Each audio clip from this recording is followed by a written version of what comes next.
12월 2일 윤석열 대통령은 계엄 선포 하루 전 공주 전통시장을 방문했습니다.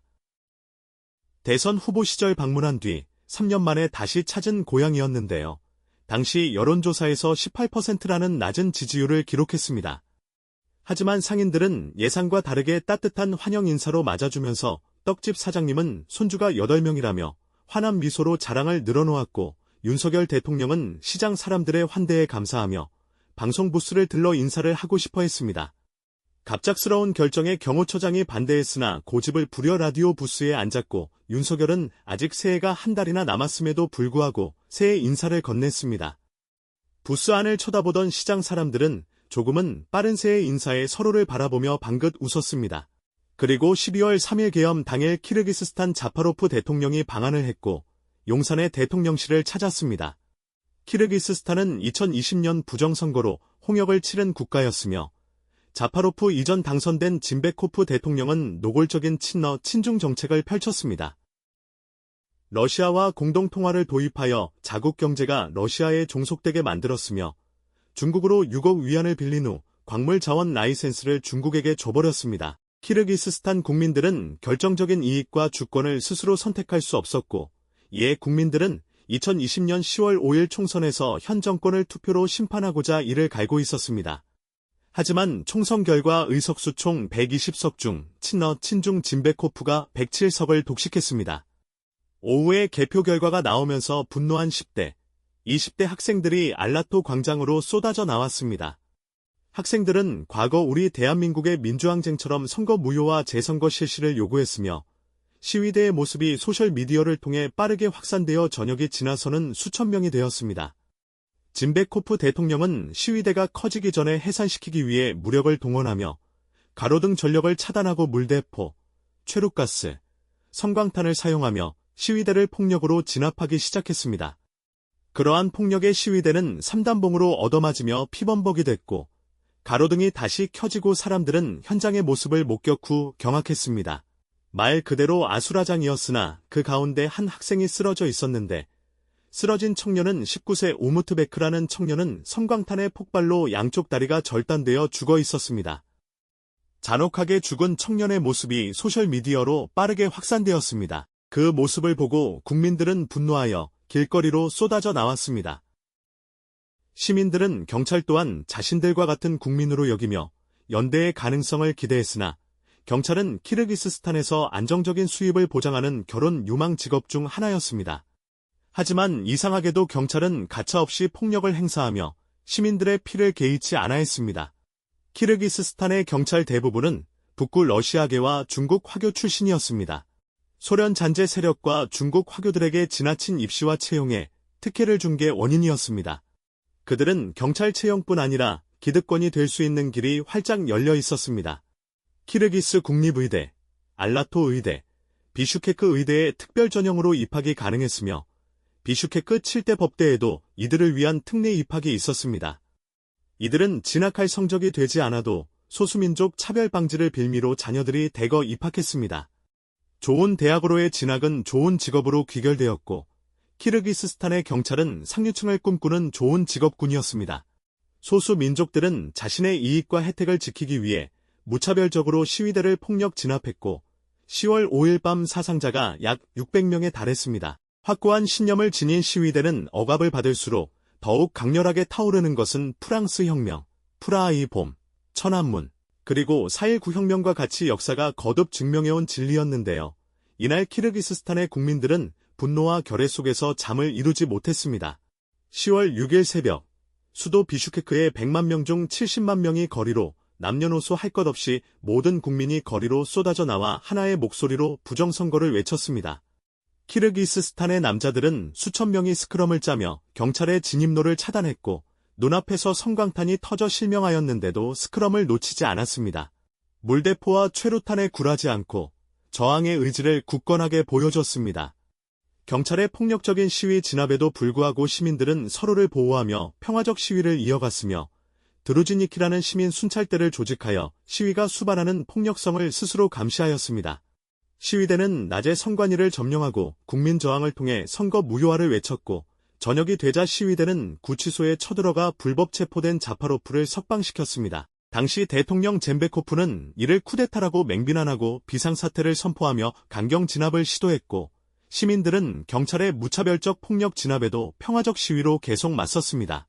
사상자가 1000명을 넘어서자 시위대는 경찰차를 불태우는 등 일부 폭력을 쓰기 시작했습니다. 결국 시위대는 대통령 집무실 앞까지 쳐들어왔고, 북구 러시아계 및 화교경찰 간부들은 시위대 사살을 원했지만 젬베코프는 발포를 허락하지 않았습니다. 이날 전국적으로 쏟아져 나온 사람이 총 인구 730만 명 중 410만 명이었습니다. 결국 젬베코프는 비상사태 선포 6일 후 국민의 거센 압박에 굴복하며 스스로 사임했으며, 키르기스스탄은 부정선거를 바로잡고 민주주의를 되찾는 데 성공했습니다. 하지만 한국은 상황이 좀 다른데요. 김대중 정권 이전엔 한국에 사는 60만 화교 중 51.5%가 중국 음식점을 했었고, 박정희의 화교 억제 정책으로 화교 음식점은 신고가 아니라 허가제였습니다. 한국의 화교들은 허가가 난 음식점을 물려주는 것이 그들의 전통이자 생계수단이었습니다. 하지만 김대중 전 대통령은 2003년 화교 억제 정책을 풀고 화교들에게 투표권을 부여했고, 공무원을 할 수 있도록 개정하고 군복무 면제를 합법화와 더불어 화교 차별 문제를 완화한다는 명분으로 대학 입시 특별 전형을 도입했습니다. 대입 합격자 명단은 전산화를 이유로 비공개로 돌리며 중국계 이름들을 감추었습니다. 그렇게 화교의 자녀들은 의대, 약대, 한의대, 수의대를 수능 3, 4등급으로 특례 입학하였습니다. 당시 화교의 의학업 종사자는 1.7%였으나 20년 후 2023년 기준 27.7%로 증가했음. 51.5%의 중국 음식점은 2023년 기준 22.4%로 줄어들었습니다.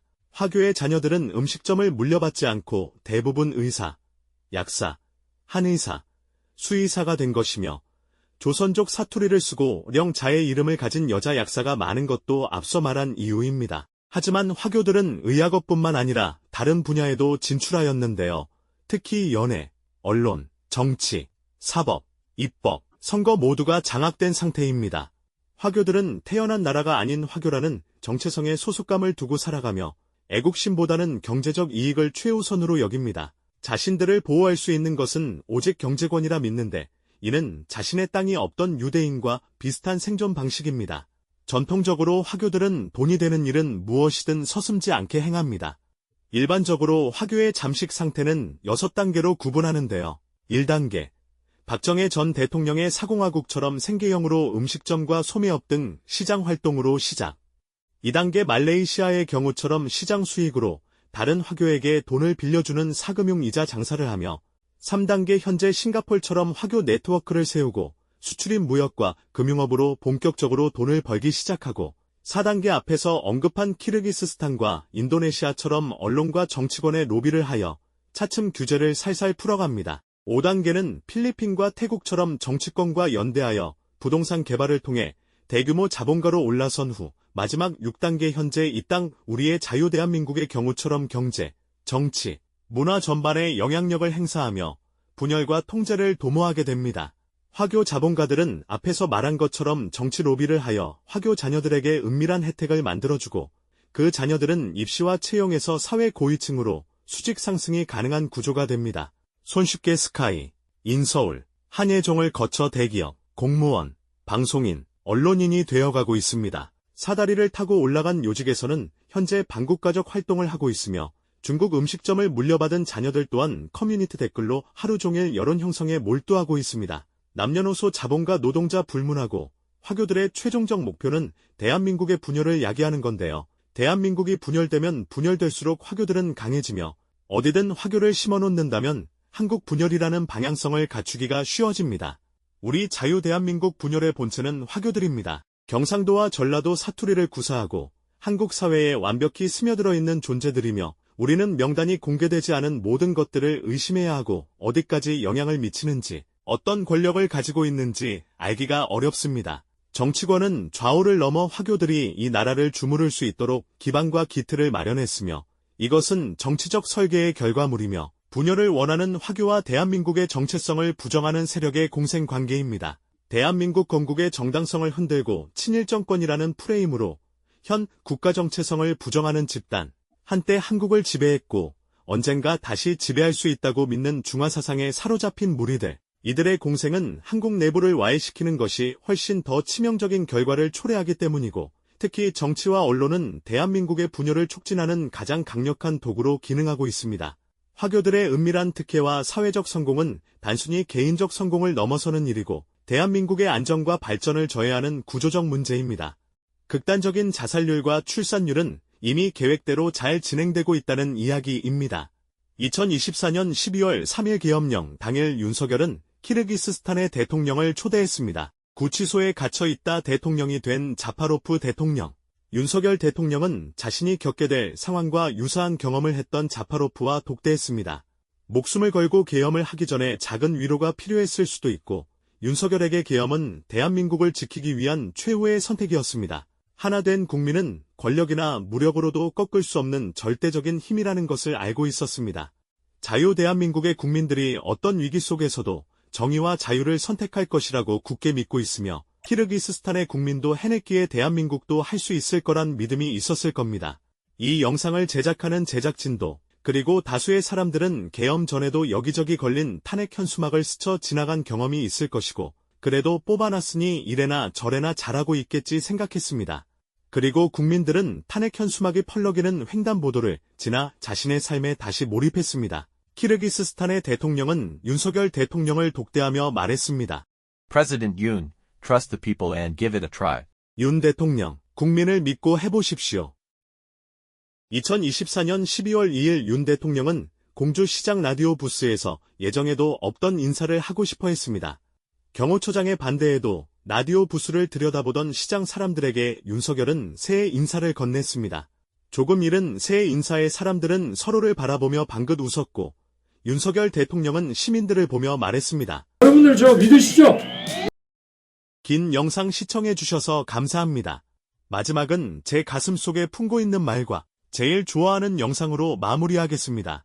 Freedom is not free. 자유는 거저 주어지는 것이 아니다. 감사합니다.